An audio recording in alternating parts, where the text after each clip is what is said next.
Well, thanks, Allie, for joining me today. Appreciate your time. So this is kind of fun for me to talk to you today because BDC was, when I was doing architecture, was one of my first ground up projects.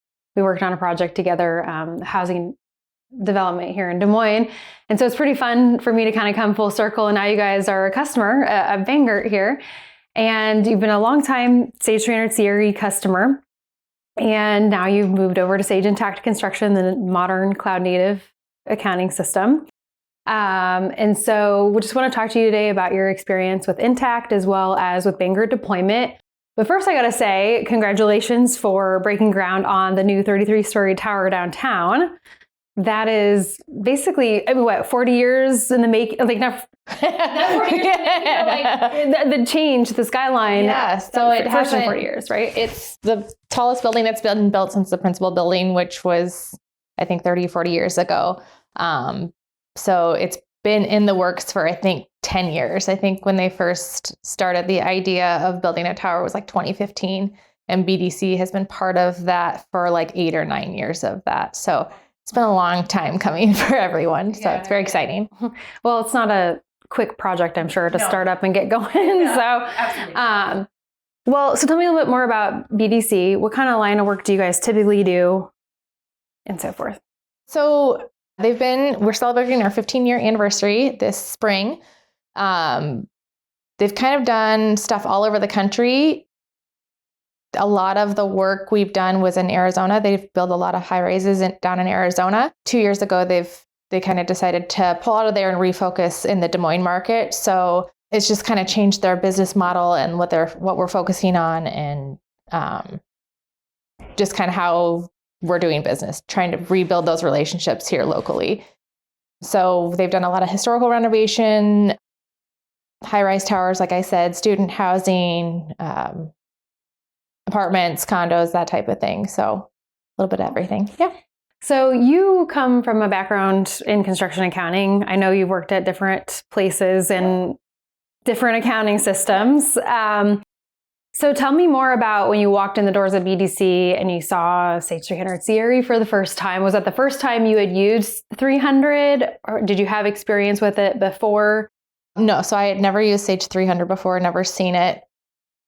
Yeah, so it is definitely a learning curve. It's definitely not something that I could just dive in and figure it out. There's not a lot of user-friendly intuitiveness to Sage 300. So yeah, I thankfully had a couple people here that had been here for a little bit, and a prior person that was in my position that actually came in and trained me a little bit on it, because it was pretty overwhelming to come into that and be like, oh, wow, I don't even know how to fumble my way through this on my own, how to even print a check out of it. So yeah, that was interesting. Did you have any favorite parts of 300?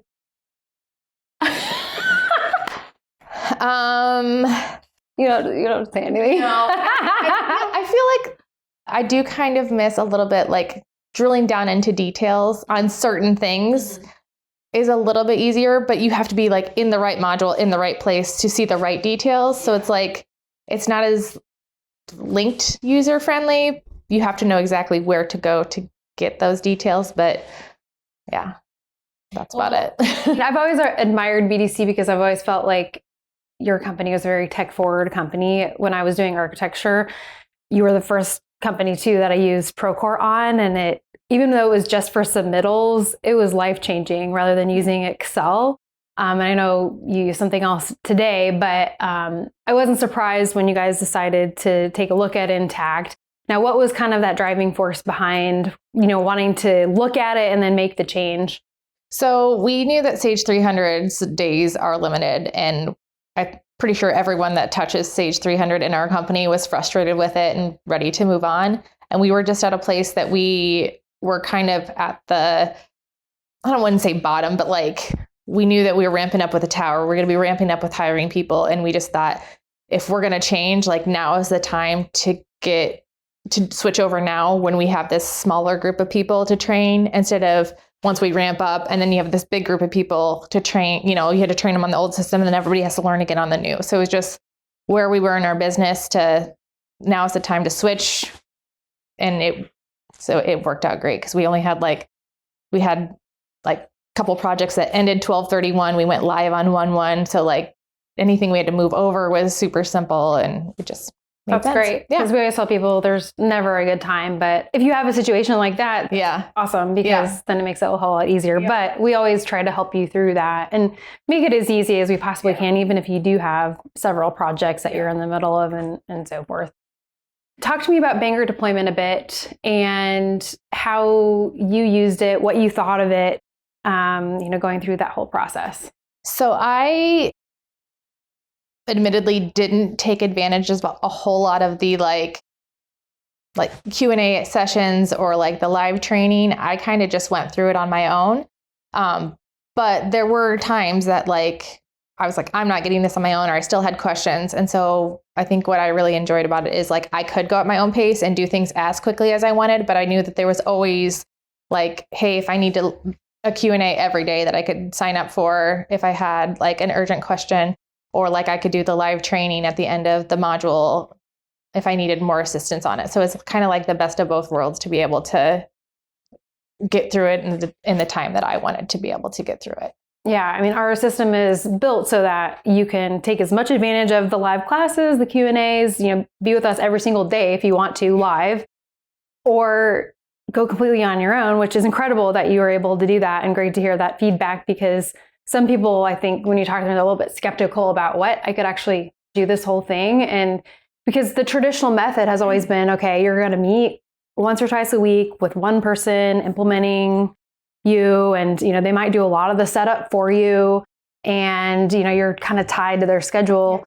And we've found that there's just better way to do that with our method, because no one wants to be tied to a consultant's schedule. Right. And you clearly only had your own schedule to work through. So it's awesome that you're able to do it that way. Yep. So now that you're in Intacct, I mean, when you first looked at Intacct, what did you think as compared to 300? So much more user-friendly, like to switch between the modules and how everything is linked. And like, I did say in 300 that you can drill down into stuff, but like it's in a certain module, like all of the, it's not different modules. Like, I mean, you still have to go to different places, which more parsed out or pieced out. Right. It's not like a different, that sometimes they didn't like talk to each other. In Intacct, it's like, okay, my AP, like if I click in my project and I click on this AP invoice, it's going to pull up my invoice and I can link to the attachment of the invoice that came through paperless. And like, that's not an option in 300. Like if I wanted to see the invoice, I had to go to the AP module. Like if I was trying to find an invoice in job cost, like it's not going to link to the invoice in job cost. I'm going to have to find that invoice back in AP and then link to it. So just more integrated between the different system or modules, we'll say, in Intacct, even though they're not technically different modules. But it sounds like it created quite a bit of efficiency, really, rather than having to dig through stuff and all of that. So now that you're using paperless with it, how is that going? So we used the desktop version of the paperless before. So it's very easy to learn because it's very similar. It's faster, so that's nice. And like exporting invoices is super slick, and it's nice that I don't have to go into Sage then and post the invoices once they're exported. They're just exported and then they're there. So that's been no complaints there. It's been, like I said, fairly easy to learn and maneuver since it's pretty similar to the desktop version of paperless. So great. Now, one common theme amongst 300 customers is that a lot of them are exporting out to Excel, and it's kind of a disaster. Do you do a lot of Excel exports, or were you doing that in 300? Yes. I would say the only things I exported to Excel were the things that I knew would come out nicely in Excel. I didn't even try on things that I knew that I was like, oh, this is going to be just a disaster when it comes out. So yeah, I just knew what reports I could and couldn't export to Excel. Yeah. Okay. That makes sense. Yeah. Because there could be an exorbitant amount of time spent just reformatting. So in Intacct, you don't have that issue. No. At least we have yet to find an area where that is a problem. Yep. And it's nice because like there's always the option of like the printable view or like, the Excel view or download or like the interactive view that you can choose how you want the report, where I mean, you can kind of do that in 300. Like you can say print to PDF or print to Excel, but like half the time, like we said, if you printed to Excel, it was not great. Yeah. So. Now you guys are a smaller team, and I always tell people, oftentimes the smaller groups can get even more out of Intacct than even some of the larger companies. I mean, how would you say it's kind of impacted your day to day? I'm really not great at using the automation that I probably could, because I just am like, I like to control things. So I probably haven't dove into like the automation as much as I know that I could. But just different small things like automatically reversing a journal entry or like repeating a journal entry.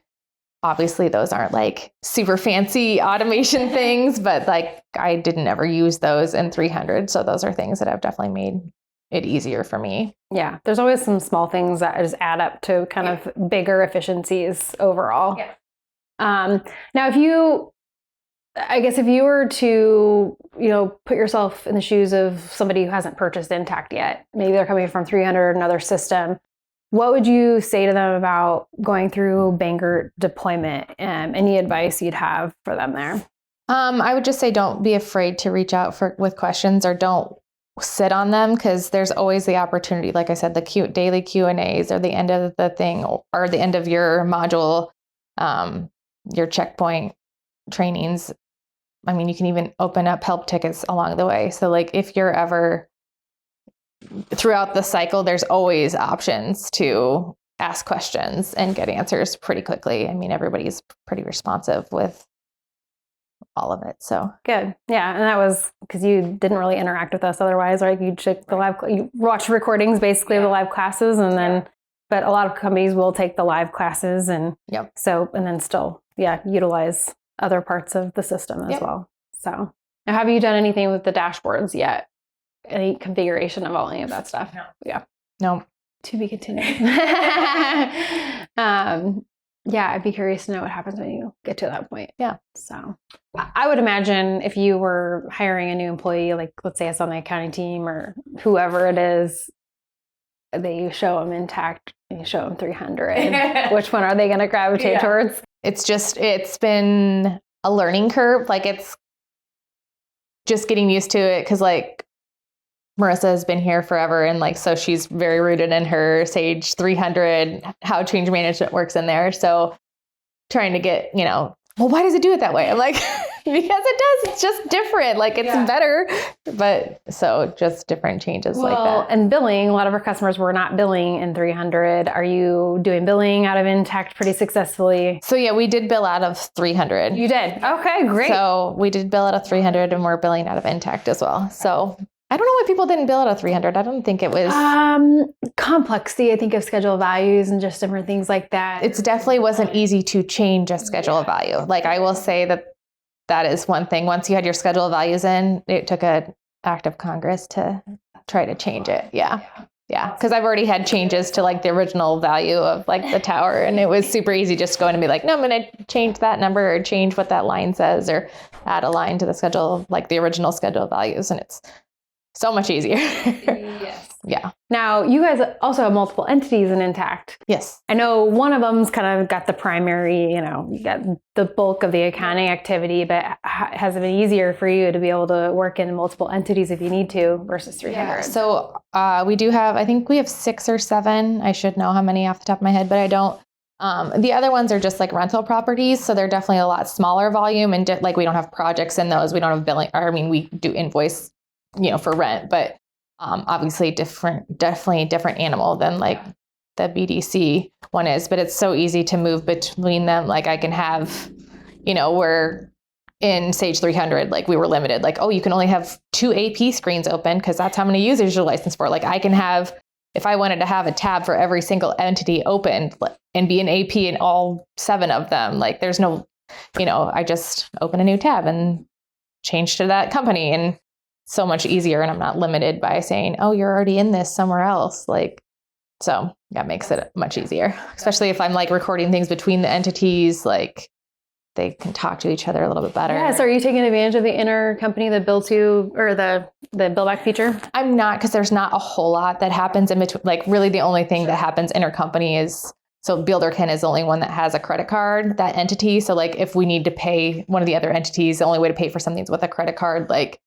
Builderkin credit card will pay it and then they'll have to reimburse them. So it's not a whole lot that happens that way. So it's not that big a deal to do it. But now artificial intelligence is continuing to be built out into Intacct, and we're going to see more later this year on it.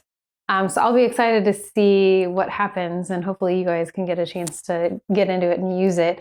How do you feel about AI in construction? if it makes my life easier, I'm all for it. Absolutely, yeah. So, I mean, they gave us a preview last year of the Sage Copilot, and it will do things like, overnight, it'll check for things that you need to review the next day. And I'm being very simplistic about the example, but I think especially with your tower project, there will be things that you don't want to miss, right? Yeah. And so hopefully that'll